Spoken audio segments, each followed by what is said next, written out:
Hello বন্ধুরা, এই দেখো আমার ময়না আর আমার বাগনি। দেখো আমার ময়না এদিকে দূরে দূরে আর ও আমার বাগনি আছে। আও মো কিছু না, দিকে আও দিকে আও দিকে আও মো। আমার বাগনি লজ্জা করে আর কি দিকে মৌরে তোমার দেখাইছি না। তো এই দেখো আজকের ওয়েদারটা এত সুন্দর, কি বলবো বন্ধুরা।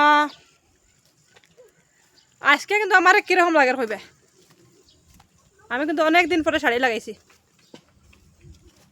বুঝছো। শাড়ি তো লাগানি পরে না কন্টিনিউ, আর শাড়ি না লাগাইয়া বুঝছো, শাড়ি পরার অভ্যাস নষ্ট হয়ে গেছে। আমার শাড়ি লাগাইলে আমার একটু অসুবিধা করে, মানে একটু ডিস্টার্ব করে আর কি, জাবড়া লাগে। তো মন্দিরও আইসি, তো শাড়ি তো লাগাইতেও লাগবো আমার বন্ধুরা। ও বন্ধুগণ দেখো মজাদার ভিউ না, লাভ ইউ।